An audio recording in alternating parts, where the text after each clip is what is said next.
another one I go take and do waiting I love, waiting you love, oh. No be waiting I love, oh. Waiting I love, I go do what we done my heart, oh. Go no be vodka, Mr. Money Changer. But when I know the ways that Mr. I want to the year with you.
Hello, good evening, Ghana. Good evening, ladies and gentlemen, wherever you are. Welcome to Direct Talk. It's a program that has been designed to educate you, inform you, and to change the perception of the average Ghanaian. We are here to discuss Ghana. We are here to focus on issues bothering Ghana, going on in Ghana, so that we can have a better solution for the troubles, for the problems of our country, Ghana. So welcome once again to Direct Talk. You are watching us live on Facebook and in YouTube. You can send in your questions. You can send in your comment as well, and we will read it for you. On YouTube, it's HYT African TV, HYT African TV, and on Facebook is Have Your Take Media, and on Instagram as well at HYT Africa. Direct Talk is a program that comes your way every Sunday, 7 p.m. UK time. As I said, we are here to discuss Ghana. We are here to talk about the issues going on in Ghana so we can have a better solution to the problems of our beloved Ghana. Today, we've got a very special, intelligent man on our platform today. We're going to discuss the 24-hour economy that has been proposed by His Excellency John Mahama and the NDC government. And this intelligent man has put together an article that I think is very brilliant. And I want us to talk about that article and how he managed to get that statistics and other information that, is within the article. The man that I'm talking about is no other than Dr. Jacobo Abdul Salam. His name is Dr. Jacobo Abdul Salam. He's a senior lecturer, an associate professor in economics and finance at the University of Aberdeen. He is the convener of Aberdeen Center for Research in Energy Economics and Finance, and currently serves as the Director of Online and Programs Director for MSc Energy Economics and Finance. Today we will be discussing about his paper, his article on evaluating the impact of a 24-hour economy on Ghana's economic landscape, a computable general equilibrium approach. Very big title. I like that. 24-hour economy on Ghana's landscape, a computable general equilibrium approach. and he will be explaining why the title and the facts that he presented in that particular piece of paper. It's already online, it's been published. So I will encourage you to have a look at it. It's a very, very important document that I think every Ghanaian has to. I mean, I'm recommending it. That is the reason why we're talking about it. Every Ghanaian has to have a look at it, and then, to share with your friends and to discuss it, because it is interesting piece of information. So without wasting much of your time, let's welcome Dr. Yakubu Abdul Salam onto our studios. Doctor, you are most welcome. I'm your host, Dr. Austin Justin. So, Doctor, welcome. If I missed something in your introduction, you can please chip in that because you know yourself better than me. So if I missed something, kindly put it in. We are here to discuss about your paper.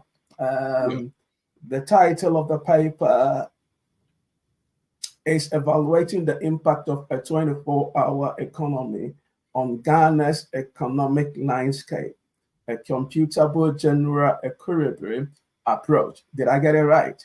Absolutely. Okay. Thank you so much. So for starting, let me ask you about it, that particular title, what it means, and how you came about with that title of that paper. Absolutely. Thank you so much, Dr. Austin Justin. That was a very interesting, and I'm really humbled by your introduction. Thank you so much for that. Like you said, I'm a Ghanaian and currently an associate professor of economics here at the University of Aberdeen, where I specialize in applied economics. What that means is that I conduct research in all manner of themes and topics, including development economics, energy economics, agricultural economics, and so on and so forth. So being a Ghanaian, obviously, I monitor the media landscape in Ghana, where all of the social, economic, political themes of the day coalesce. And I've seen what the 24-hour economy policy, the proposed 24-hour economy policy, I've seen how it has really captured the imagination of the nation. Monitoring the media, I realized that a lot of the discussion at times is based on speculation. There's no document really guiding the discussion around the 24-hour economy policy in Ghana. So I thought to myself, I have the expertise. In fact, I've used this expertise to conduct research for other countries. My latest research, in fact, is a research on the economic impact of nuclear decommissioning in the UK. So this is a research commissioned by the UK Nuclear Decommissioning Authority and the UK National Decommissioning Centre. So using the same methodology with my co-authors, we were able to find out or do some research to find out what the likely economic impact of decommissioning would be on the UK economy. So having this expertise, I thought to myself, why not look at what the implications of this policy that has captured the imagination of the nation is. So I embarked on the research and have been able to produce a working paper. Yeah, very happy to be here today to discuss this research document.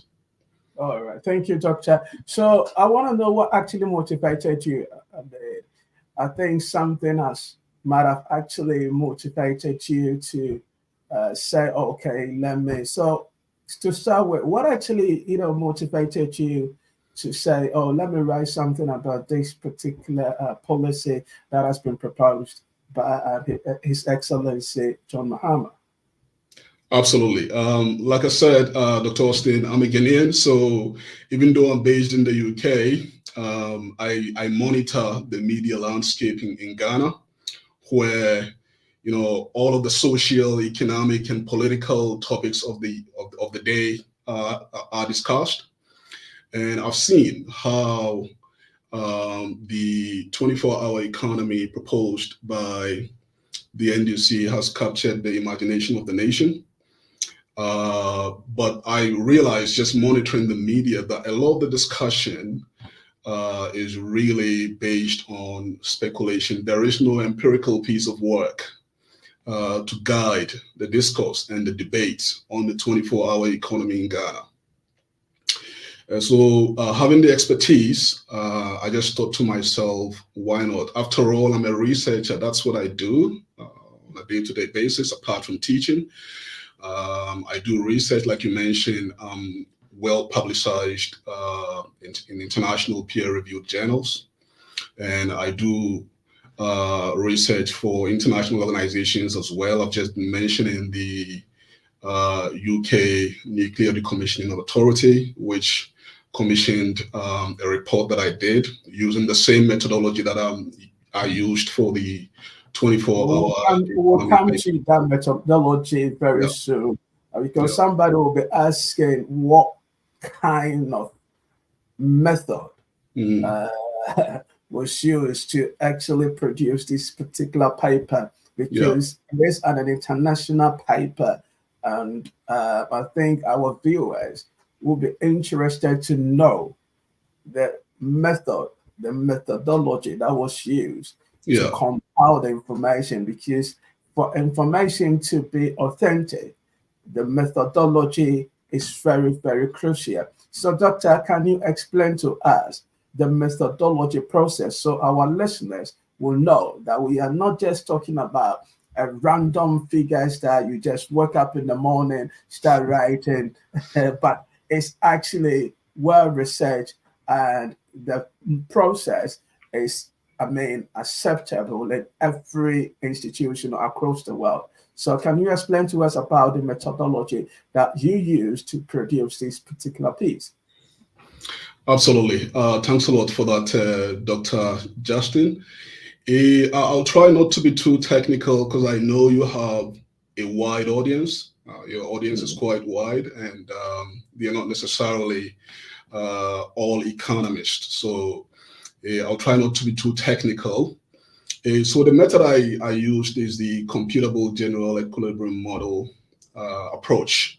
And this is, if you like, a standard method for evaluating the economic impact of new policies. So it could be the introduction of a new policy, as is the case with the 24-hour economy policy. It could be the alteration of an existing policy or an adjustment of an existing policy, and so on and so forth. So if you have a new policy, you want to be able to understand what the impact of the policy is on the economy, especially if it's a nationwide policy, like the 24-hour economy policy. So the computable general equilibrium model approach is quite sophisticated, but it is the standard approach for measuring the economic impact of nationwide policies that are being introduced or are being alterated. Now, this approach, this CGE. So when I say CGE, I mean that's just the acronym for computable general equilibrium model. So CGE models are used by developed countries. So if you go to the US, they have the Congressional Budget Office. So anytime the Democrats or the Republicans propose a policy, they have within the Congress, the CBO, the Congressional Budget Office, that uses a CGE model. So there's an in-house CGE model that they've built for the US economy. They use that model to assess what the impact of the proposed policy is. If you come to the UK, we have the UK HMRC. They have their own in-house built CGE model as well. The OECD has its own, the EU has its own. credible international organizations like the World Bank, the IMF, they have their own CGE models as well. So a CGE model basically captures the interactions between the various sectors of the economy, the various commodities being produced in an economy, the various agents within an economy. So when I say agents, economic agents like households, the government, firms, the rest of the world, and so on and so forth. So it captures the interactions between these various aspects of the economy. And what happens is the policy that is being introduced is characterized or couched as an economic shock to the system. So the 24-hour economy in this case is a shock to the system. And the shock to the system here is a deliberate policy to incentivize round-the-clock operations in selected sectors, specifically within the manufacturing sector. So that is the shock to the system. You then compare the impact of that shock to what we call the business as usual scenario. So if there was no introduction of the 24-hour economy, how would the economy evolve over time? And with the introduction of the 24-hour economy, how would the economy evolve over time? So you can separate the impact of the 24-hour economy on the business as usual economy. So it's effectively a comparison between two economic equilibria. The first one being the business as usual, and then the second one being the 24-hour economy, which evolves after the imposition of the shock to the system. And so that's in essence what the CGE model is. It's quite standard. It's very sophisticated. So in my paper, in this paper that we're discussing today, there are more than 25,000 variables and more than 25,000 equations that are being solved to assess the impact of the policy on the Ghanaian economy. Wow, very, very interesting. Your listeners, you are listening to Direct Talk every Sunday, 7 p.m. UK time. Today, we've got a very special guest on our show, Dr. Yakubu Abdul Salam. We're talking about his paper that he's written concerning the 24-hour economy. Now, he's explaining how he used CGE. Did I get it right, Dr. CGE? That's correct. To compute the whole thing, solving more than 25,000 equations and numbers and processing and data. Very, very interesting. Doctor, can you actually tell us or give us or our audience overview of the data that you used? Overview, just a brief overview. I know that 25,000, we cannot talk about every single, but just to give our audience a bit of information, how, because we'll be talking about some of the things that you projected in the next 10 years. So we want us to have, tell us briefly an overview of the data you used and where you got it from, was it authentic, something like that, so that our audience can also see where we're coming from. Absolutely. Thanks a lot for that, Dr. Justin. So the data underpinning the computable general equilibrium model is called the social accounting matrix. And the Ghana Statistical Service produces the social accounting matrix for Ghana. So if you go to the Ghana Statistical website, Statistical Service website, you will find the social accounting matrix for Ghana over the years. So this was produced by the social accounting matrix that I used underpinning the CGE model is provided by the Ghana Statistical Service, but it was extended by the EU. So the EU has the Joint Research Center. They extended the model to make it a bit more granular, if you like. So within the social accounting matrix, you have labor, and labor is separated into several categories. It is separated into labor by geographical regions. So this was produced at a time when Ghana had 10 regions. So the labor account within the social accounting matrix is separated by region as well as by skill level. So you know what kind of labor is being employed in which sector and in which region of the country. And then we have households as well. So households are also really highly segmented within the social accounting matrix. You have households by region, so the 10 regions. You have households by locality, urban and rural, and so on and so forth. Then you have a lot of commodities being produced in the Ghanaian economy, being captured in the social accounting matrix, as well as a lot of sectors within the Ghanaian economy being captured in the social accounting matrix. So this is the data, the first data underpinning the CGE model. Now you can imagine more than 300 accounts. So as part of my paper, I aggregated some of these sectors in commodities into 16. So instead of having that more than 100, I aggregated them into 16. But I aggregated them into 16 to reduce the computational intensity of the model. But the aggregation was based on the UN classification system for commodities. It was based on the UN's classification. It's called ISICH, UN ISICH. It's based on that. And it's quite standard as well, that approach. The second piece of data I used was the 2021 population and housing census data for Ghana, which tells you how many people are employed in each of these 16 sectors that are aggregated the various commodities and sectors into. And that then helps me to project what the likely impact of the 24-hour economy policy would be on labor and employment in Ghana. So these are the two main data sets: the social accounting matrix for Ghana as produced by the Ghana Statistical Service and as extended by the EU Joint Research Center, and the Ghana Statistical Service's 2021 population and housing census data, the economic aspect of it. Well, I'm really, really impressed about the data and the statistics.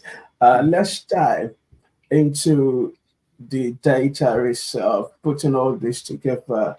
What is your paper saying in terms of the economy, unemployment, and the overall economy? What is the paper talking about? What did you see? What did you find out? Absolutely. Thanks a lot for that, Dr. Justin. So the results was in three parts. So we have the economic impact aspect of the 24-hour economy policy. Then we have the labor impact aspect of it. And then we have the household income and welfare effects aspect of it. So when it comes to the economic growth aspect, in terms of the overall Ghanaian economy, what I found was that in the first year of the implementation of the 24-hour economy policy, the Ghanaian economy would grow by 11% more than the business as usual economy. So what this means is that within the first year, if nothing is done, let's say the economy would grow by 100 units. What this means is that with the implementation of the 24-hour economy policy, the economy will grow by 111 units within the first year. And this is real, not nominal.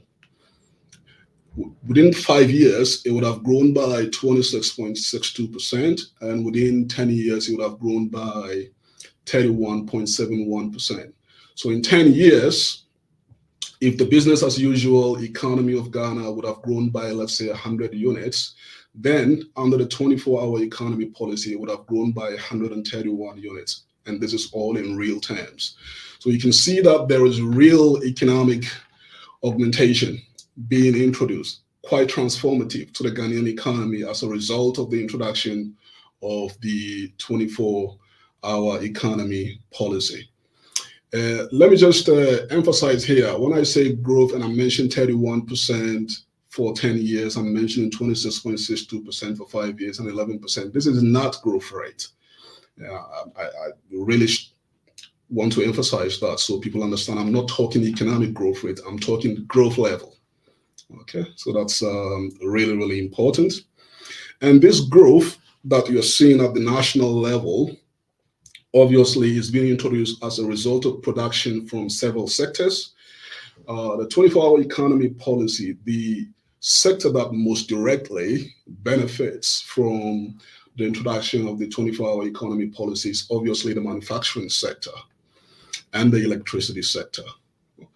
These are the two most direct beneficiaries of the 24-hour economy policy. So the paper shows the level of growth within the manufacturing sector and the electricity sector. But because of the interlinkages between these two sectors to the various other sectors in the economy, you have multiplier effects in other sectors. So the manufacturing sector obviously depends on the agricultural sector for its produce, especially with the food aspect of it. So when I say manufacturing, there are many industries within manufacturing, obviously. So you have fruit and vegetable processing, you have fat and oils, so the likes of palm nuts, oil and shea butter and so on and so forth. You have those industries within manufacturing.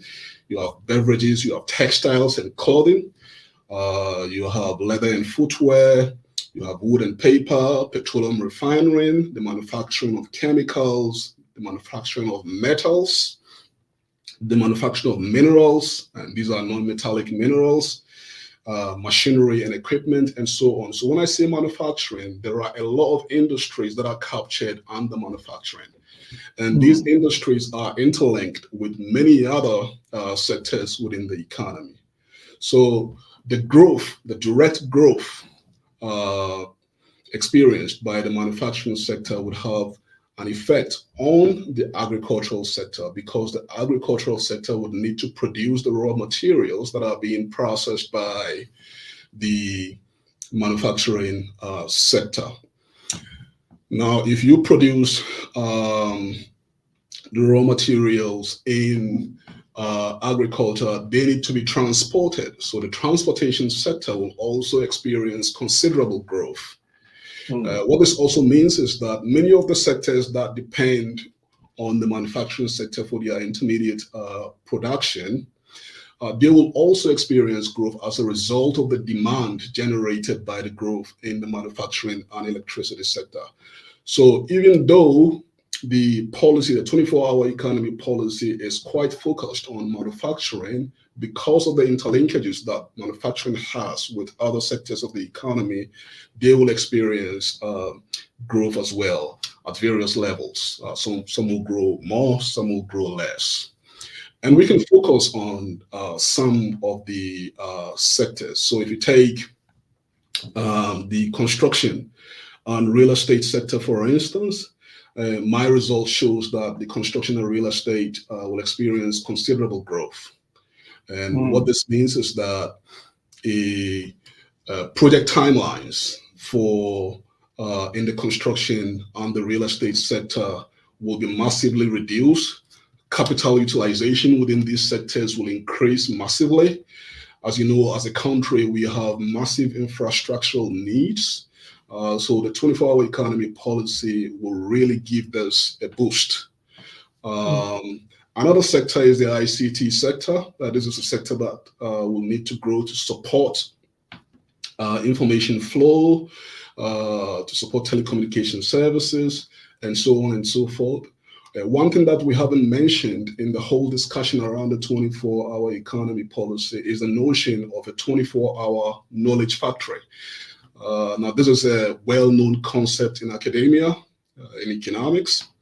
And the 24-hour knowledge factory is basically the concept or the notion that if you have workers in different time zones, they can effectively work together as one unit.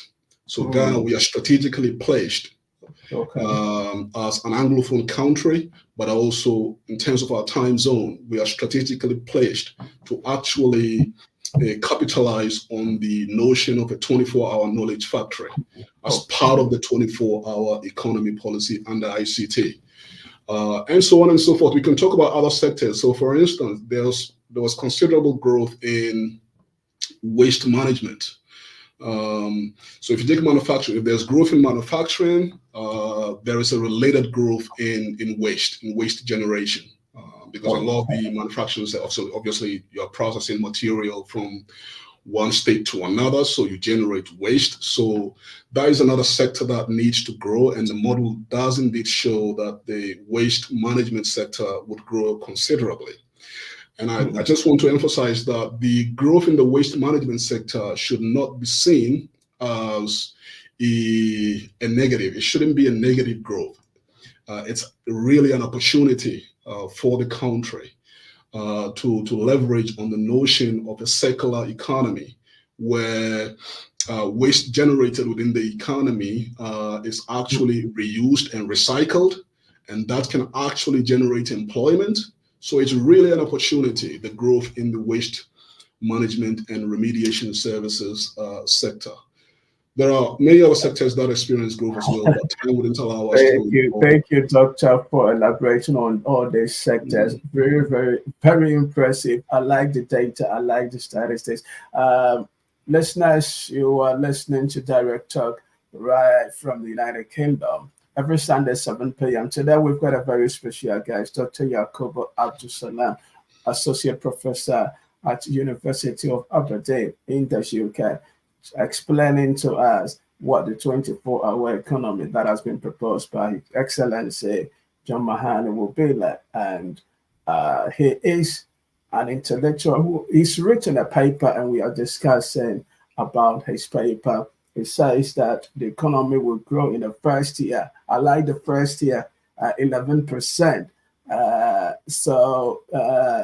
Within the next 10 years, the economy is likely to grow over 31%.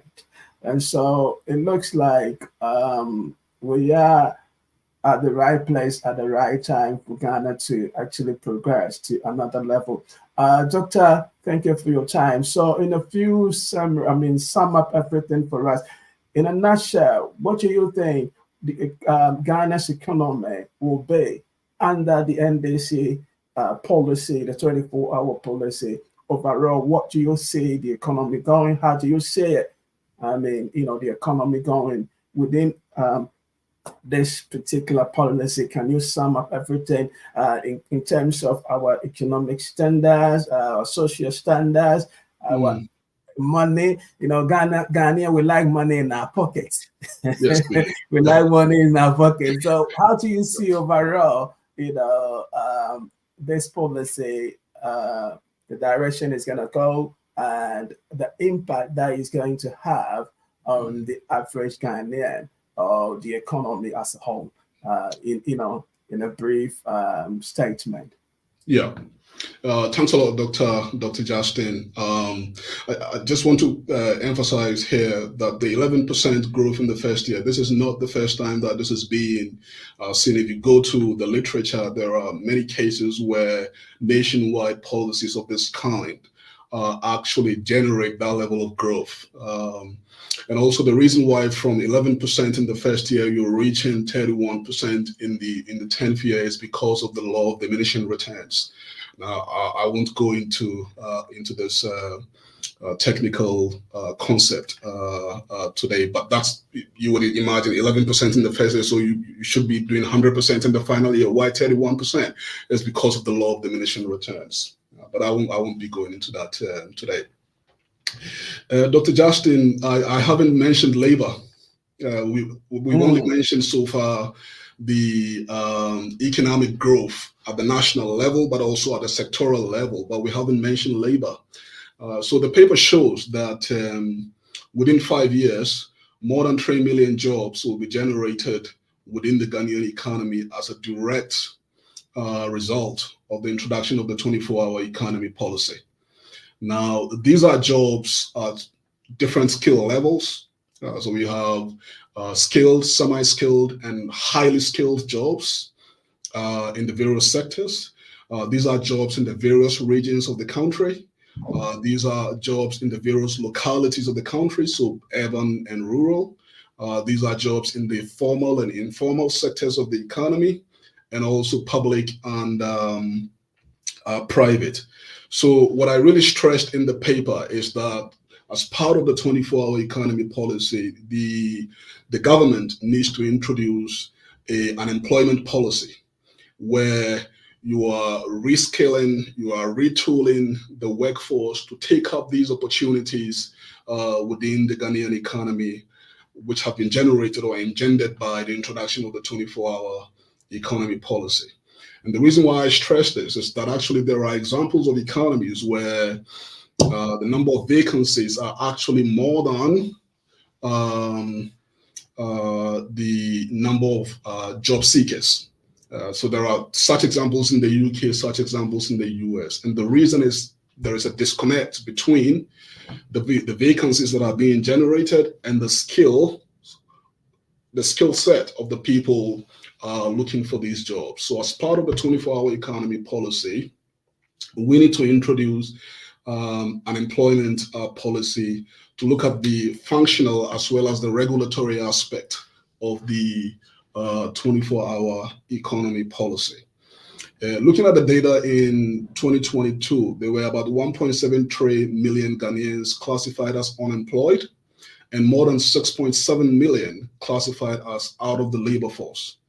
But that truly masks the extent of the problem that we have when it comes to unemployment. Unemployment is actually a very limited definition of what constitutes people not in work. Because if you're working, let's say, 5 hours a day or 2 hours a day, and under the definition of unemployment, you will still be classified as employed.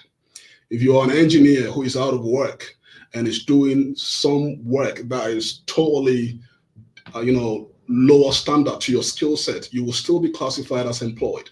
So unemployment, the 1.73 million classified as unemployed in Ghana in 2022 really masks the nature of the problem. The actual unemployment level, if you include people who are working just to survive, working just 2 hours a day or 1 hour a day, if you include them into the unemployment numbers, then it would be much higher than the 1.73 million suggested by the Ghana Statistical Service. And in fact, the Ghana Statistical Service argues that we use the labor underutilization metric to better capture the pervasive nature of unemployment we have in Ghana. And if you use the labor underutilization metric, the number of people classified as unemployed will be much larger than the 1.73 million.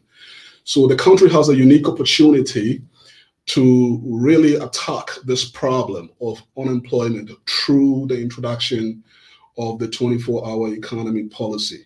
If you have time, I can go into what this means for specific sectors, but otherwise we can move on to... I think that is very interesting, Dr. Yakubu. I would have loved to. We've gone over our time, but because I'm enjoying the conversation and my audience are enjoying it too, because we heard about a 24-hour economy, but this is the first time personally I'm hearing data projections to go with. Because now we are not just talking about 24-hour economy, but we have a paper to back it up. That is something workable, something that is likely to change the economic standards of Ghana forever. And I am glad that you took time of your busy schedule to be with us today. I will thank you for coming. I will have time to speak to you later, and we're going to arrange for another time then a full hour that we can deliberate on the paper in details. And I think we can make it available for every Ghanaian to have a look at this particular piece of document. I would love to share it across. So I will speak to you later, and then we will discuss more about the paper. Thank you for your time. And that is Dr. Yakobo Abdul Salam, Associate Professor at the University of Aberdeen in the UK, talking about his paper on the 24-hour economy. Thank you, Doctor, for coming. And I will speak to you later. And thank you so much. And you have a good evening. Listeners, that was Dr. Yakobo.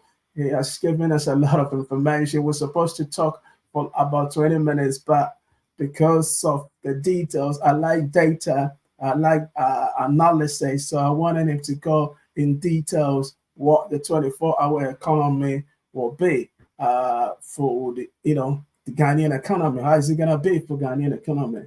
And he has given us data. And I like the first data. It says at least 11%. It means that jobs will be created and the average Ghanaian can take care of themselves and their family because they've got work to do and income is coming in. Without wasting much of your time, we're just going to go for a short commercial break. And when we come back, we're going to have a discussion. I've seen a couple of questions on our comment, and we'll be addressing them as we proceed. So we a quick commercial break, and then we'll be back on the Direct Talk show. Thank you for listening.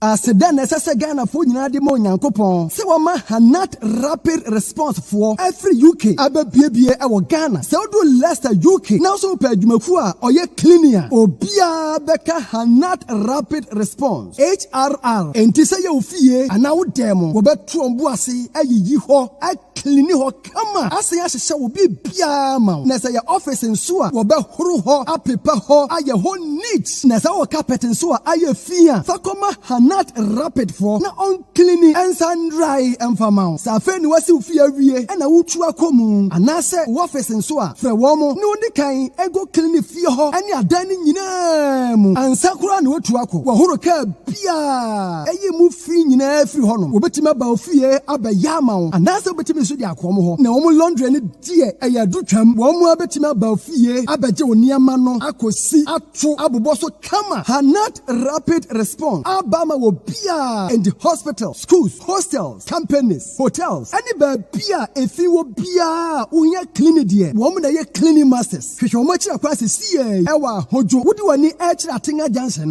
Dana Adum Joy restaurant ewumuno emuan wo fre 0202 608938 and 0546 257 435. See kano hanat dia a professionalism any customer satisfaction and a priority.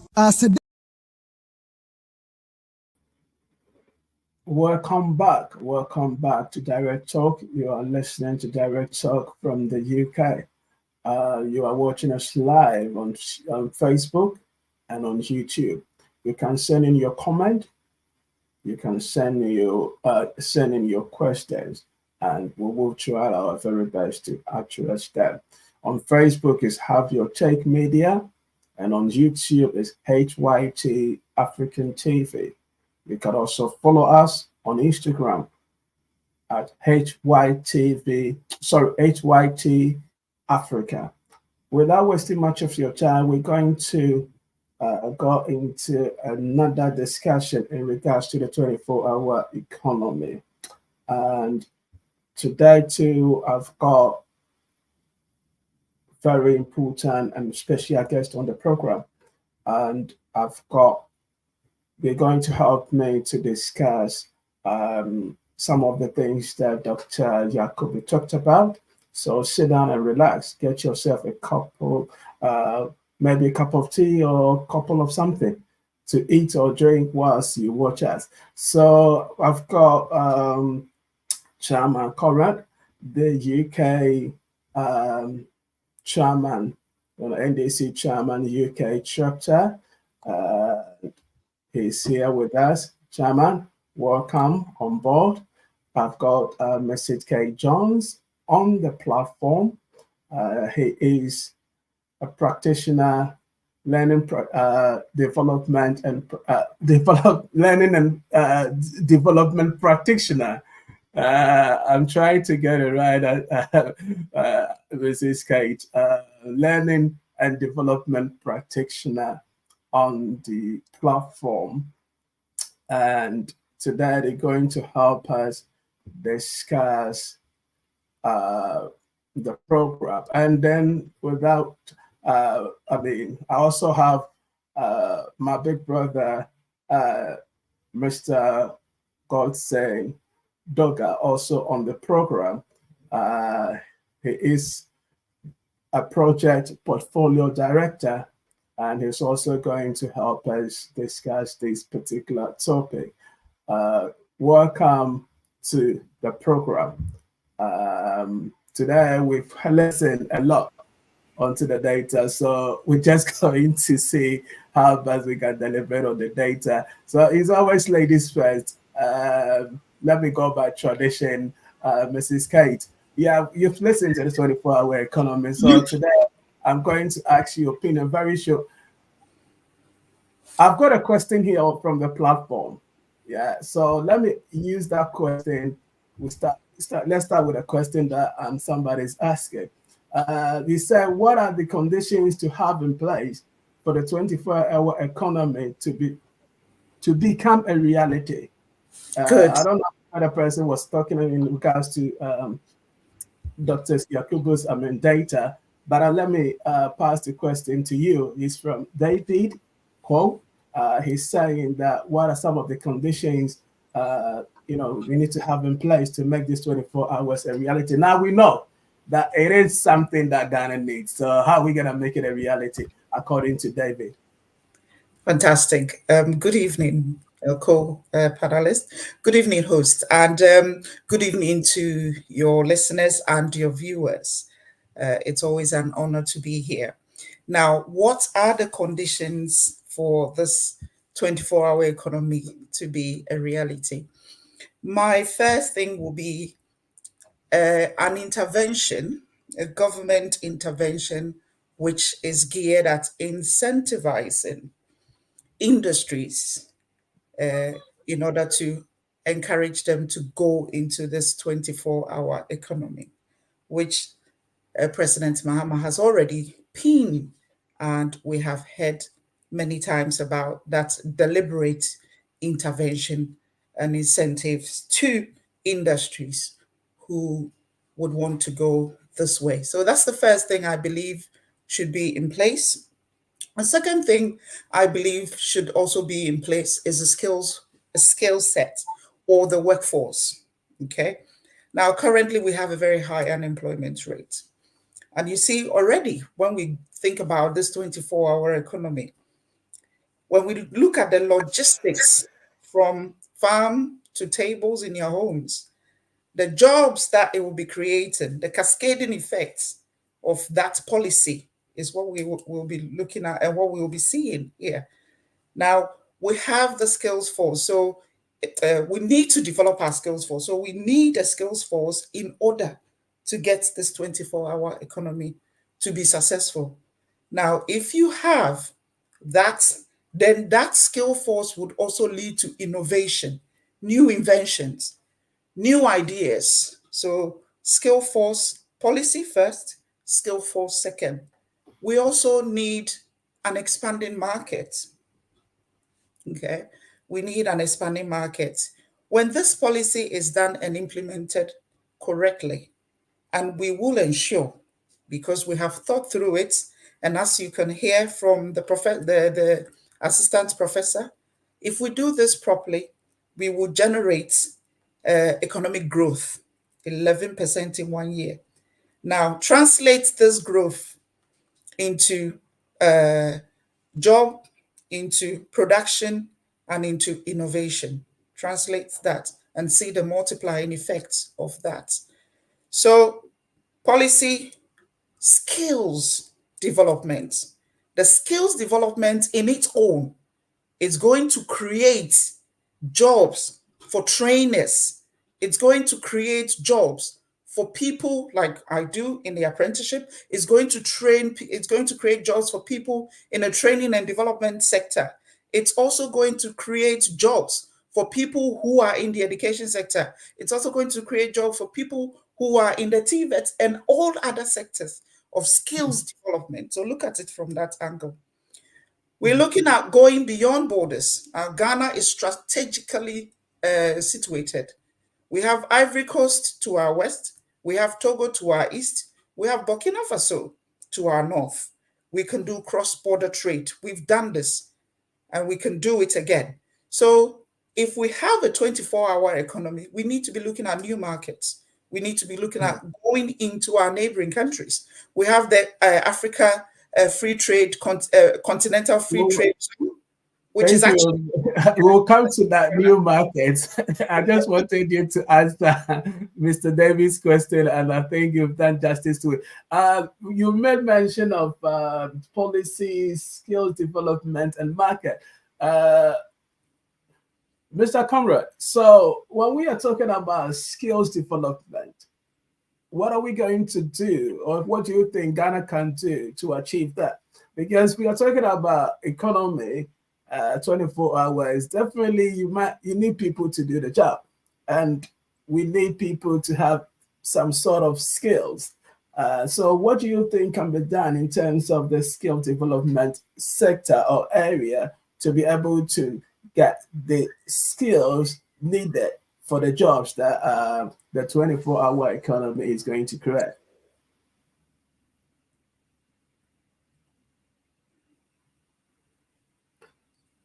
Mr. Conrad, unmute yourself for us, please.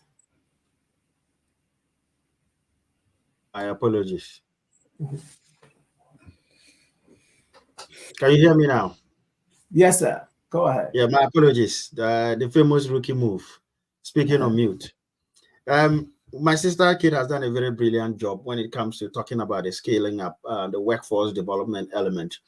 And I think that at the heart of the 24-hour economy, as President Mahama says, it's about jobs, jobs, jobs. And the fact of the matter is that you may not always have the full set of skills you want in any particular place at any point in time. So when there is demand for more plumbers, you need to retrain some electricians to plumbers and so on and so forth. And that's basically what the L principle of skills development is all about. In fact, one thing I like about the paper is that when you go into the paper, it goes to great pains to look at the impact of the 24-hour economy on the labor force.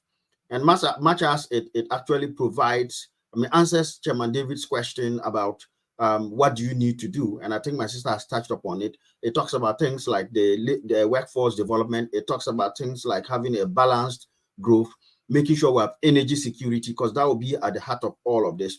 But it also gives an insight into the question you are asking about in terms of how much should we engage in skills development. For example, it tells us that because of the 24-hour economy, the Greater Accra region and the coastal belt, so you are looking from, if you like, from Axim to Aflao, that coastal belt will experience a boom in need for, if you like, unskilled labor. Now, we know traditionally the unskilled labor tends to, or sometimes skilled labor actually migrates from the middle belt and the northern belt down to the coastal belt because there are job opportunities there. And when they come, as he himself explained, some people will downgrade to get a job. So you may be an electrical engineer, but for want of getting any job in ECG, you choose to go and open your own electrical shop and sell your electrical wares and so on and so forth. And so what it suddenly means is that there will be a large amount of unskilled labor coming into the coast. But interestingly, when you look in the paper as well, it talks about the fact that the middle belt, so you're looking from Kumasi upwards to Tamale and above, they will experience a boom in need for skilled labor. And that's where the need for retooling, reskilling, as Auntie Kate spoke of, comes in. And these are practical jobs. You know, some of the sectors she talked about, particularly manufacturing. You're looking at agro-processing, you're looking at construction, and so on and so forth. And so the basic thing is what? Retooling. That's the right word he uses in the paper, which basically means if I'm tooled up to do something, let's say I'm tooled up to swim, but where I've got to, I need to climb trees to get my job done. You know, I need to mount poles to put on electric cables and stuff like that. Then you retrain me to be able to do the job that is available rather than me roaming around unemployed because what I have is not needed and what I need, I do not have. So in basic terms, that is and I think it's very much welcome. It is not new. If you remember when we found oil and our first well came on stream sometime, the Jubilee oil well in 2010, there was a sudden boom in need for oil workers.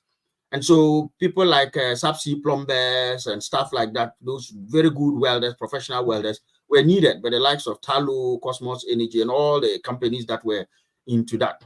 And so government made a very conscious effort. Unfortunately, it was the NDC government then. We made a conscious effort. I remember the time when we were actively scouting for Ghanaian specialists in the diaspora who could come back to Ghana and support those key areas, because those industries were required to have a certain quota for Ghanaians. We're looking at pretty much the same thing, you know. And so in terms of the retooling, we'll talk about the GDP and whether they are realistic, whether it's happened before. In fact, this has happened before in Ghana and happened under the NDC. But when we come to that element, we will give those examples on how it worked. But in terms of retooling, retraining, and rescaling, as Kate said, I think that that is not beyond us. We've done it before under the NDC, and it can be done again to make sure the 24-hour economy is maximizing the potential for job creation and economic growth within the economy. For some reason, it looks like, Mr. Conrad, your volume wasn't the last part. Anyway, we'll come back to you again. So we're talking about a 24-hour economy. I just want to go specifically to a particular industry that I think Mr. Godson is a guru there in the aviation sector. So what kind of, we're talking about market policy, skills development and market expansion. So in the aviation sector, Mr. Godson, what do you think can be done to expand that market? How would the 24-hour economy actually help expand Ghana's market into other regions, or whether regional or international, markets? What do you think can be done within the 24-hour economy, you coming from the aviation sector, to be able to, expand the market? Because when we are producing, obviously we need consumers, we need to have market. So what role or what can be done within the aviation sector to actually, enhance or broaden Ghanaians, boundaries in terms of our markets, entering into new markets, as Mrs. Kate mentioned earlier? Yeah, thank you very much, Austin, and thank you again for your viewers, and again the opportunity to be here. Just to add to this, I think my expertise goes a lot more beyond just the aviation sector, as you say. So if you come into warehousing and parceling, warehousing and parcels, that is also an area that I operate in very much, and that is in terms of a high-end automation and intelligence work, and recently also going into AI as part of our robotics and automation delivery. So in terms of high-end automation, robotics, and recently also AI technologies and new technologies in parcels and warehouse and in airports and aviation in total. So in terms of executing complex project, that is what I do. And in terms of realizing benefit on the onset of the project as well. And that is what makes this whole 24-hour economy thing so make me bubbly as well. But before I answer the question you pose in terms of aviation, what we can do, just to add to what my fellow comrades have said there, Kate and Conrad have said, we shouldn't. I know that your question is what needs to be in place. I just want to emphasize that this is a policy that is not waiting for anything to be in place before we get rolled out. In every policy, in every situation, there are low-hanging fruits. And there are a lot of low-hanging fruits that we need to start picking up on. And that is why from that computational model that was presented by Dr. Yakubu, you could see a whooping 11% growth in the first year. That is because a lot of the opportunities already exist that we need to tap into.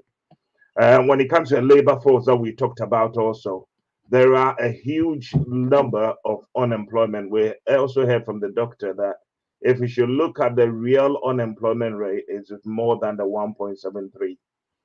People are in the wrong job. What this will do, people begin to find their real job and settle in. So there's going to be that natural rebalance of people settling into their right roles before we reach the saturation point, before you talked about this retraining and retooling of our skills force even comes in. So we're talking about something that the environment and the enablement are already there. A lot of low-hanging fruit. One of them that I could talk about straight away within the aviation sector, which I talked about the last time, is that our airports are highly underutilized. Name it. Is it a Kotoka International Airport, heavily underutilized, or a regional airport that is also heavily underutilized, I should say, in many ways? And I gave the example the last time, we're only using our regional airport during the daytime. That it's not something that I would say it's sustainable. It's an infrastructure that we're already paying for. At night, there's a whole lot of security and electricity.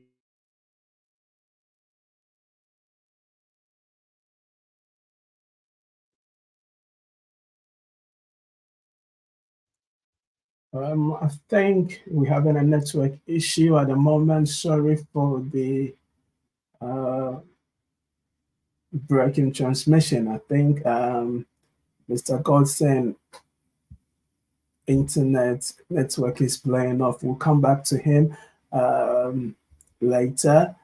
You are listening to Direct Talk every Sunday. It comes your way every Sunday, 7 p.m. UK time. Mr. Skites, let me come back to you.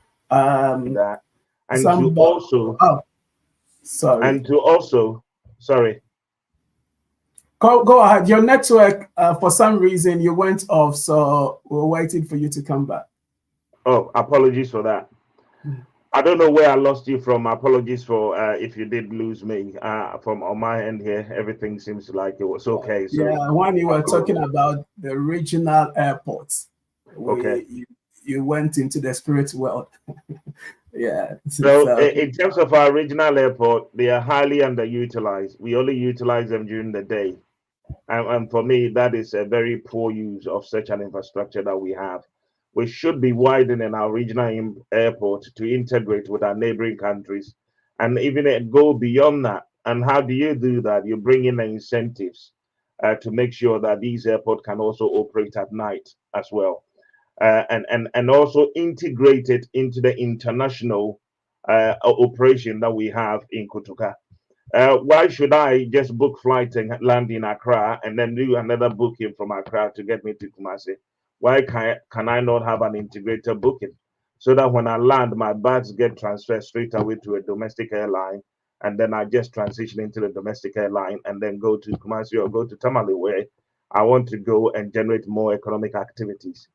These are some of the opportunities that it comes with, and it's so important that we need to grab that. To do something like that doesn't require anything or any kind of extravagant expenditure to put this in play. It's a policy directive, and it then become a transition issue to incentivize the operators to operate.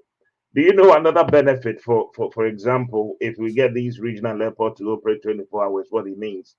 What it means is that it will be cheaper for us to use these domestic airlines to travel rather than current cost rate that it is. Because we are limited within only the daytime hours, the demand for the services is limited window, and so the demand is outstripping supply, which is pushing prices up.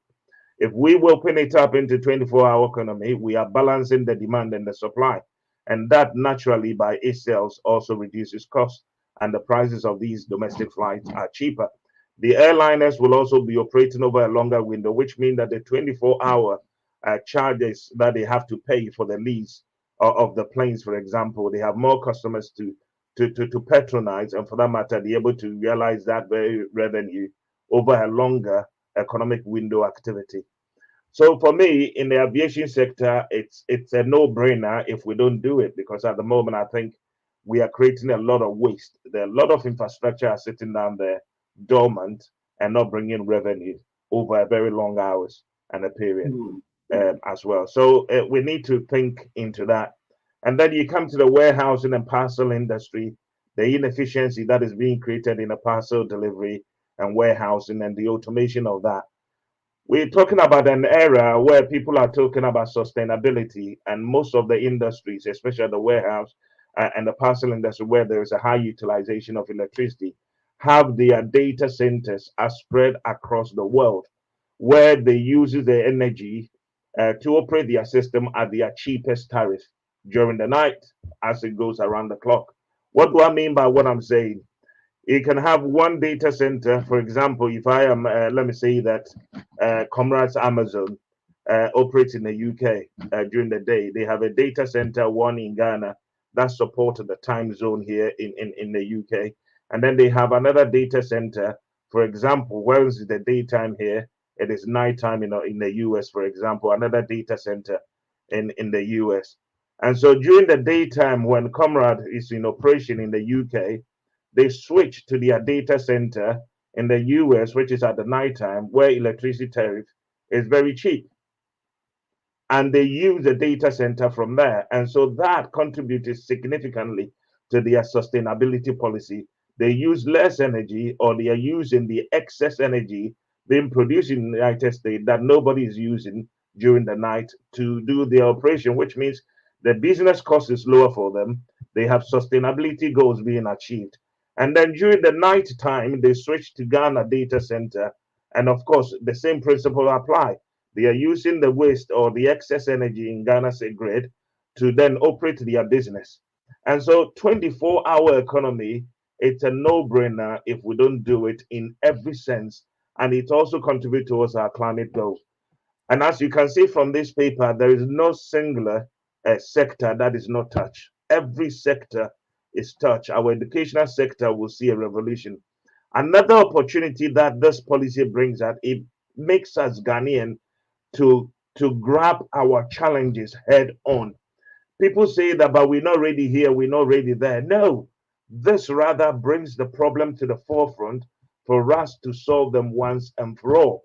Our educational sector, we need to do that. We need to recruit, we need to expand, we need to increase accessibility, we need to reskill people. That is what I think the policy will look to drive, and thereby creating employment for us and a continued and sustainable growth. Thank you. Right. Thank you, Mr. Godson. I've received another question from the post, and I've got 2 questions on my WhatsApp, so I will just pass it on. Mrs. Kate, first of all, Mr. Godson mentioned something about night workers, and a question that I've received so far in regards to that is about security. So can you help our listeners, address that particular concern? How am I going to go to work? In Ghana, where I live, no street lights, and how am I going to go to work? So that is the question from one of our listeners in regards to night working, system. So the security aspect, can you help us address it? And then I've got a couple of them that questions are coming to. So I will pass it on to our we'll answer all your questions, our audience. So just be patient with us. So, Mr. Skate, so can you address that security concern before I move on to the next questions? Unmute yourself, Mrs. Skate. Every time the 24-hour conversation comes up, the question of security comes up. It's important because security ensures that developments grow. Okay. So yes, we're talking about things like street lights. Now, there you go. You see, already that 24-hour is creating the jobs there. So street lightening, more contracts, more work, maintenance of those street lightening. Now, recently, they've been talking about energy surplus. What do you call it? What are they saying? Excess capacity. Excess capacity. We have got the infrastructure in place for power supply. We are even producing above our excess capacity. If we bring on street lightening, we can use those excess capacity in terms of lightening up the whole of areas where this 24-hour security will take place. So already you are getting people to work in that field. That is creating more jobs. Secondly, I mean, those of us here in the UK, we have CCTV cameras monitoring us most of the time. In fact, UK is the CCTV capital of the world. That is also another area of job creation there. The manning of those CCTV cameras, more recruitment in the forces, security agencies, more opportunity in the security sector. So you see the cascading effects of this policy in the job creation, in innovation, and in development. So yes, we can use CCTV cameras to monitor. We can use street lighting. And what, for me, the most, the driving force behind crime, what is the driving force behind crime? It's usually unemployment. It's usually unemployment. If you have a job to go to and you can put food on the table for your family, would you deliberately go and rob somebody? Not to say that we would not still have miscreants in society. We would always have them. But when there is job security, when there is employment, you see that crime rates also go down. So when this 24-hour economy that we're talking about, we need to look at it outside the box and think outside of it and think about the cascading effect of when this policy is implemented and implemented well, the benefits to us. So yeah, we are talking about those excess capacity being used, so we're not paying for what we are not using.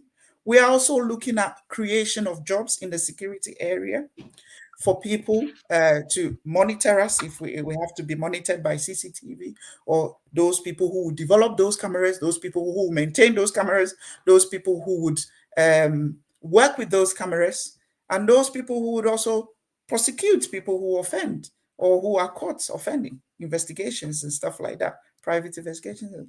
And also the area of, what do you call it? It's just escaped me. I'm sorry. That's all right. We'll come back to you later. Thank you, Mrs. Kate. I'll come back to Mr. Godson, but before I do that, I've got a question from Mr. Conrad in regards to cost of operation, business cost of operation. So how is the government going to support businesses to run? Because if I'm running 24 hours, obviously my cost will go up because the machines and electricities are running. So the question from one of our audience, the support that the government is going to give, to businesses. So we're talking about the support for businesses in terms of the cost that they will be incurring as a result of operating a 24-hour business. Yeah, thank you very much, Austin. I'm hoping my line is very clear now. Yes. In terms of cost, and I think President Mahama was very upfront about that. One of the key things, and if you look at our country, most manufacturing business, their biggest cost is the energy cost. You know, our electricity tariffs, especially with the recent massive hikes by this current government, that we don't even know whether they are going backwards or they are marking time. Electricity is now one of the biggest costs for manufacturing. Not only is it a big cost in terms of when it's on and you're using it, it's also even a bigger cost when it is not on and you have to get generators at a more expensive price.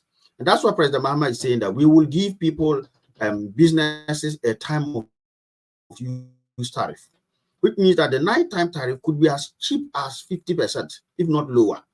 And that is going to go straight into what, if you like, incentivizing manufacturers to continue. Now, you think about it this way. If at the moment 50% of your cost is electricity, and let's assume that your total cost of production is, say, 10 million Ghana cedis, and you make revenue of 50 million to give you a profit of 5 million, for argument's sake. And of that 10 million cost of operations, let's say 5 million is electricity. And President Mahama says, we're going to give you 50% off in terms of times of use. You use in the evening, you get 50% off. So electricity cost comes down now from 5 million to 2.5 million, which means your total cost, that was 10 million, including the 5 million electricity cost, is now what? 7.5 million, with electricity cost being only 2.5 million in the year. So now your profit was 5 million because your revenue was 15 and your cost was 10. Now your cost is 7.5, your revenue still stays at 15, even without growing. Straight away, you have now increased your profitability from 5 million to 7.5 million. So straight away, those are some of the things that government has promised to do. And there's the whole thing of security. It means that once there's enhanced security, there will be enhanced transportation systems. It means it reduces the cost of security for firms. Firms don't have to hire private security. You know, they can rely on what government is putting in. But on top of this, what you also have to look at is this. Even if you have a business, for example, and I'm going to demonstrate another way by which you reduce cost per unit without necessarily even getting a subsidy from government. Now, let us take a moment. When you are looking at the cost of a product, you have your direct cost and your indirect cost. Your indirect cost will probably be the cost of administration. So if you have an accountant sitting there, a CEO sitting there, your receptionist there, you've got quality control there. Those are indirect costs. They are not directly leading to the production of that tin of milk. The direct costs are the cost of the milk, the cost of the tin that you put the milk in, assume it's ideal milk, and the other related costs. So if we look at direct cost, if I produce 10,000 tins of milk and the cost of it is 10,000 Ghana cedis, it means the cost of each tin of milk is 1 cedi. Now, I'm only producing that 10,000 in the course of what? An 8-hour shift. If nothing changes and I suddenly use the same machine, I double my milk and everything, and now instead of producing 10,000, I'm still producing the same 10,000 tins of milk every 8 hours. But now I have 3 8-hour shifts. So I'm doing it 3 times. So now I'm moving from 10,000 tins of milk to 30,000 tins of milk using the same machine.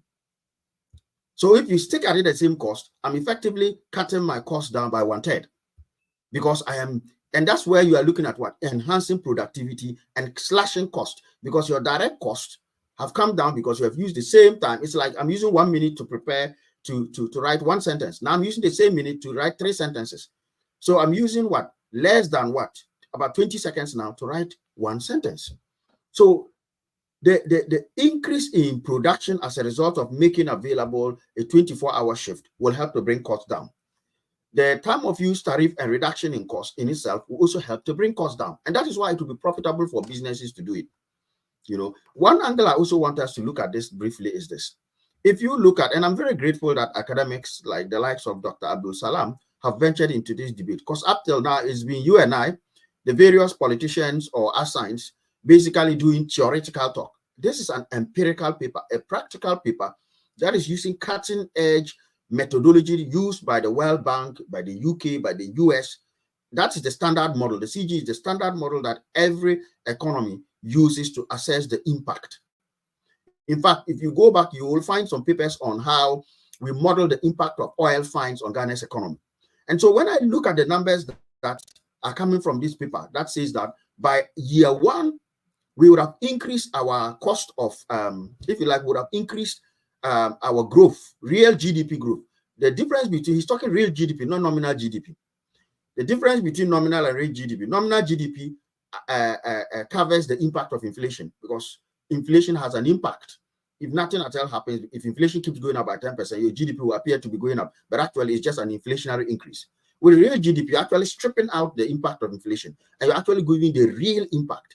And he's saying that by year 1, you get 11.43%. Now, somebody will ask, why? Is this possible?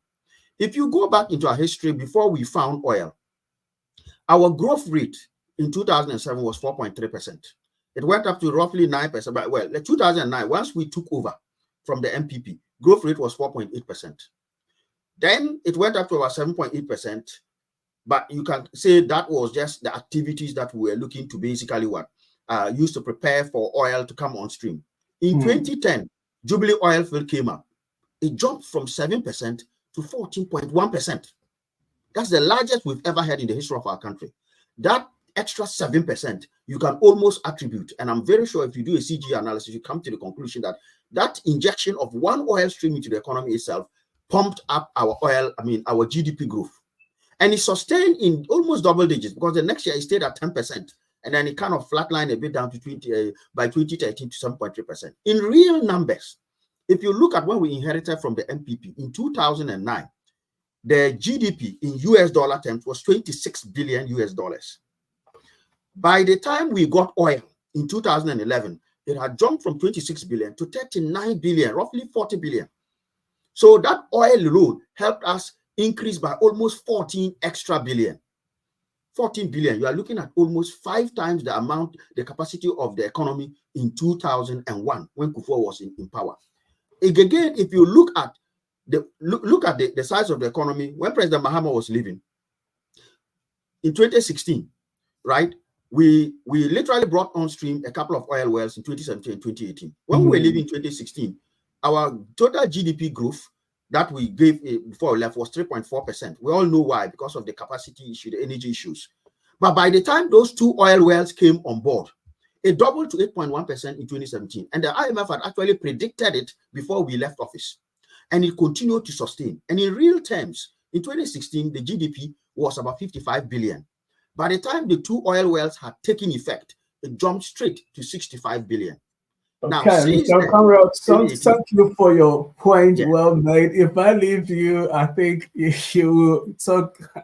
And the point I just wanted to make, Dr. Austin, but the point I wanted to make is question, that I'll come back to you. There is a question for Mr. Godson from the audience, so I want to pass it quickly to him. It says, it appears, I think when you were talking about the logistics and post office, so logistics and aircraft, parcel and warehouse, yes. So there's a question for you here. It appears the 24-hour economy will make Ghana Post and a lot of our logistic workers get more busy. Could Mr. Godson identify potential number of jobs which could be created in such sectors, please? That is the question. So I'm just reading it to you. So what kind of jobs, is it potential jobs, that these particular sectors within the logistics, do you think, we don't know the numbers. I'm not expecting you to give our audience specific numbers, but some of the jobs that likely to be created and or within the logistics sector that you think the 24-hour economy gonna bring about. Yeah, thank you very much. And I think partly you are correct there in terms of the exact number. One would have to model it. There are direct jobs and there are indirect jobs that are always created on there. But we all know the poor state of our national post. For example, at the moment that there is the private sector and the individuals are trying to really create some business and being entrepreneurs within that sector. But that, in a nutshell, is also not meeting the needs that we do have in our country. So there is a huge gap and there is a huge opportunity there that need to be created. But importantly, I think it's also an innovation and technology in that sector. So the people that are employed in that sector is also a very high skilled kind of employment. And it also serves as a platform for a lot of innovations into robotics and AI as well, for example. What I can say is that there are thousands of jobs that are created, okay? Thousands of jobs. If you take it as a typical hub, you will have up to about 200 plus direct jobs for a typical hub for a single operation. And so if you're going to operate, as we just discussed, on a 24-hour economy, you are talking about 600 direct jobs in a typical hub, for example. So that is no joke. These are direct. The indirect jobs that comes with it, in terms of the transport network, in terms of the distribution network, and a lot of it that comes with it indirectly, as you say. And I can go and articulate all of them, but I believe that the analysis that has been done by the paper that we all reviewed earlier is pointing to 1.4 million jobs in the first year. That is no joke, close to solving the entire currently unemployment rate that we have in Ghana of 1.7. Of 1.4 million jobs will be created. Given it in 2 years, we could be in a surplus state where we would have to be looking for people to fill this job, these jobs that are being created. That is the sheer amount of job creation that we're talking about. Before these papers, I've been talking to people about is that the potential we have, and in the 24-hour economy is huge. I couldn't put a number to it in terms of the job creation, but here we are. In 5 years, we're talking about over 3 million jobs. All our unemployment problem will be solved within 5 years. As a matter of fact, within one term of Mahama government, if all these policies are rolled up and we take opportunity in all of these, there will be zero unemployment within the first term of the government of Mahama's government. So His Excellency is being visionary here. And I think it's important that we all come to board. Some people were raising concern of security. I say to people, I think Conrad, you did a good job at that. There's a popular saying that says that that is not it. You rather go in there and tackle the problem held on. As a matter of fact, by implementing this policy, rather add more emphasis to the need, to the reason why your street should be lit with electricity and with street light, for example. Why should we continue putting electricity or street light when there's no productivity at night? Who is working at night? Which security are we providing also at night? But rather, with a 24-hour economy, there is a need now for your street to be lit with a lot of light, because people are going, there's activities ongoing, and there's that value chain also that is being benefited from it as well. So I think it's a fantastic kind of policy. It brings in the opportunity. There's a job creation, there's revenue out of it. And that is the direction that we need to go as a state. If we do not do it, we're talking about a third of our GDP being added to us as a state by just sheer implementing this policy, rolling them out with the right incentive. And that is where we need to go. I don't think there is any other policy that can give us 11% real growth in 1 year, and for that matter, 30% plus real growth in a decade. That is the cutting edge policy that we should all rally behind and make sure that becomes a success. Thank you, Mr. Godson. It means that if I understand what you're saying, they're going to be in need of, more drivers, more pickers, more economic activities going on within the logistics, sector. So our listeners are listening to it. I've got another question, then I will come to this one. Let me go to Mr. Conrad with this particular question. It says, considering the potential benefits of a 24-hour economy, what do you see as the most significant obstacles or challenges that Ghana may face in implementing this policy, and how do you purpose to address them effectively to ensure the success of such a transformative initiative?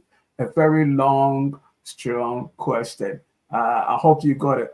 You want me to repeat? So we're talking about the challenges and the obstacles that this policy, is likely to face. It says that how do you purpose to address them effectively to ensure the success of such a transformative initiative? So, Mr. Conrad, I'll throw the question to you very much. Yeah, thank you very much. If you ask me, the most significant obstacles or challenges in my view, there are three. The first one is the energy security situation in our country. And I say it's significant because without energy, we can't provide the street lights that we want. They will go off. You can mount the poles, but the lights won't be there. You can't provide cheap energy to people when you don't even have that energy in the first place. What's the point of having 50% of my energy if the lights are off? So we really need that to power industry. But I'm not worried about that being an unsurmountable challenge because President Mahama has a track record for doubling the capacity of our energy generating assets in less than 4 years. took it to 5,000 from a little over about 2,800 megawatts. He took it to over 5,000 megawatts of electricity before he left. And so I'm confident he can do it. The more of the car powers, the Ameris and the like. The other thing that we found, which I think the paper talks about, is labor shortages. When we discovered oil, we suddenly found that we had serious skill shortages because the kind of skills that we had is not what was needed. In the new economy, if you have more plumbers and you need to train them as electricians, we need to do that. And so our educational system needs to be retuned to be aligned with the 24-hour economy. I'm not suggesting that we need to go back and start from P1, because by the time the P1 guy gets to university, game over. We need to make use of even the 24-hour economy to hold night schools. Back in the day when we were kids, there was night school. Some of our parents who didn't get to go to school could go and learn there. That is where you can have apprenticeships that are running in the evening from 6 to 9 p.m. There are universities in this country that run evening courses from 6 to 9 p.m. Birkbeck University College in London is one of the famous ones, and there are many. So we should be able to take advantage of that and reskill, retool people. If you find out suddenly 1.4 million jobs have been created in agro-processing, we need people there, you train them.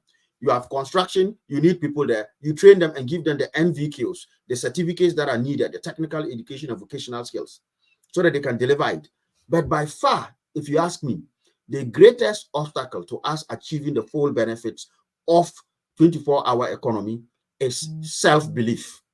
That can-do attitude, that ability to do it. The difference between the climbing the tree, the child who climbs the tree and the one sitting under the tree, is the fact that the one who climbs said, I will and I can, and they persevere. Now, it gratifies me that 50% of Ghanaians believe that the 24-hour economy is transformational. But in my view, it's not enough. We need 75%, we need 80%, we need 90%. Even the NPP believes that 24-hour economy is a game changer. So we need all of us as Ghanaians to rally around behind the whole principle and concept of 24-hour economy, retool ourselves, rethink, reimagine, and focus on 24-hour economy so that we can solve the problems we have. As you can see, it is going to solve our growth problems, our job opportunity problems. As Mr. Godson said, by the time we get to 3 million, we would actually have a surplus of 1.3 million jobs compared to the 1.7 deficit we have today. And because of the regenerative effects of 24-hour economy, each job you create also creates more jobs, because the job gives more income, and the paper says it gives more income to the people, which means consumption goes up. And when consumption goes up, production will have to go up to match consumption. And when production goes up, they need somebody to come and man that warehouse. They need somebody to come and man that machine. And so for me, the greatest obstacle to us, put energy, capacity, which we can solve, put retooling, rescaling, the skills base, which we can solve, is our mentality. An acceptance that this is possible, we can do it. This is going to make the difference between Nanado's Ghana Beyond Aid that is saddled with debt and the Ghana in Singapore style that President Mahama is preaching. So for me, I think that is it, and we can do it. Let us propagate that message. Let us get it to all the nooks and crannies of our country, every single hamlet, every village, every town, every city, that 24-hour economy is the game changer. It is possible. We can do it. Thank you, Chairman Conrad, for answering that question. I think our time is running up, so I'm going to give our panelists at least 2 minutes to sum up everything. I will start with Mrs. Kate. So within 2 minutes, what do you want to say in conclusion? Everything that we've talked about from Dr. Yakubo's paper and the discussions that we've been having, within a minute, let's cut down to a minute, sum your thoughts up for our audience. So what do you see the 24 hours doing for Ghana? What, overall, sum everything up, and then our panelists will do the same thing, and we'll bring the program to an end. Yeah, I just want to comment on the last question. In addition to what Chairman Conrad has said, we need the public to buy into this. If we can't take the public with us, then that dream will not be a reality. So we need the public to buy into our 24-hour economy. And that means we have to intensify our education. We have to make sure that my grandmother in the village, who is almost 105, understands the vision of John Dramani Mahama and his 24-hour economy and what it would do for Ghana. Secondly, I would like to say that we have to adapt a very, if we want this to be successful, it should be a very non-partisan, it should be a Ghana thing. It should be a Ghana development thing. If we all buy into it, and even if it's partisan and we want to make this happen, we can employ a constructive criticism and suggestion approach to making this happen. And lastly, what I want to say is I want us to adapt the Lee Kuan Yew principle of the development for the people, by the people, and for the people. If we adapt these approaches, the 24-hour economy is a game changer. It will change the destiny of Ghana for generations to come. That's how I want to end this. Okay, thank you, Mrs. Kate. I will come to Mr. Godson. Sorry. More questions are coming in, but time is up. So in 2 minutes, or in a minute, Mr. Conrad, do you want to sum up everything, your views in regards to the 24-hour economy? And let me see if I can add this question so you can briefly chip it in. But anyway, the person is talking about if we believe in the 24 hours. I think it's actually, I agree with what you said, that we need to believe in that 24-hour economy. So in a nutshell, in your view, the 24-hour economy, the impact that is going to have on the entire country, share with our audience, and then we'll be out of the platform. So thank you very much, Dr. Austin. I think that, look, in a nutshell, to follow on from what my sister Kate said, that is a game changer. It is actually a no-brainer. We are looking for 3 for the price of 1. We are currently getting 1 for the price of 1. President Mahama says you get 3 for the price of 1. So it's a no-brainer. And it's almost like, to speak the metaphoric silver bullet to all our problems. It's going to boost our growth by 1/3. That's an extra 1/3. So if you assume that we are going to be growing at 1% or 3% every year, that's the average growth in sub-Saharan Africa. So if you assume that in the course of President Mahama's time, we're going to be growing an average of 3% every year, what this is saying is that in 10 years, if your average of 3% is going to give you 30%, 24-hour economy will add an extra 31.7%. So you end up with 61%. That's more than doubling the capacity of the economy. It's telling us that our job capacity is going to go up. We are going to almost, as Godson said, solve our employment problem in 1 term. And by year 2 of President Mahama, we will have 2.2 million jobs, which is 500,000 jobs on top of what is currently the deficit. And it's very specific in areas we will get, the benefits from. It talks about the income capacity, increase in people's disposable income, particularly in Accra. Accra will have the greatest benefit, of course, because it's the largest population center economic hub. So Accra will benefit the most. But of course, it also says that our rural communities need to be supported to benefit fully, because those that have some form of manufacturing there will benefit from this. And that's why I know the NDC government is going to engage in decentralizing development, giving tax holidays to businesses that go to various villages and rural areas, the middle belt and the northern areas, to set up factories, so that we can bring up jobs there. And so this 24-hour economy, not only is it a no-brainer, not only is it a game changer, it is exactly the salvation we have always sought. There are no ifs or buts about it. We just focus on it, we believe it, and we do it. So I'm confident that Ghanaians will buy into it. Many have bought into it. As the more savings come, I'm sure by the time we get to election, 90% of Ghanaians will believe it. That is those who really want Ghana at heart. Thank you. Thank you so much, Mr. Conrad. I will come to Mr. Godson. So your final thoughts in regards to the 24-hour economy, how is it going to benefit our country? Just sum up all the things that we've been talking about from your perspective for our listeners. So go ahead, Mr. Godson. Thank you very much. I think just to sum it up, we're talking about a policy here that's going to diversify our economy, as we've been trying for many years, wanting to diversify our economy. and move away from over-reliance on cocoa and gold, and only just also the oil as raw materials. So this here, it will diversify our economy, and it's also going to move us into industrialization as well. And so I should say that that is also very key to emphasize here. It's a policy that is going to make we as Ghanaians prosperous. And so whatever challenge that it comes up with, as we have talked about some of them, Conrad have shared, it's not a challenge that is unsurmountable, but most importantly, we can surmount it. We have done it before. The NDC have done it in the past, and they've achieved that growth. Nobody thought that we will be an oil producing country. Ever since the inception of discovery of oil, people talked about all the challenges and the cases that it will bring.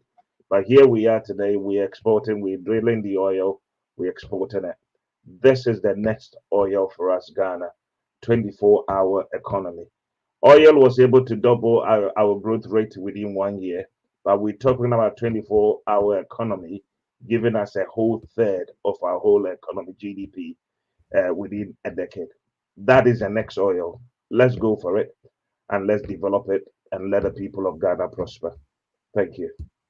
Thank you. Thank you. I just want to thank our panelist, Mrs. Kate, for being here.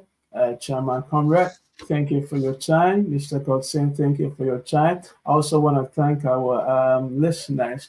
Thank you for tuning in. I will see you all next week, 7 p.m. UK time, and on the Talk Direct show.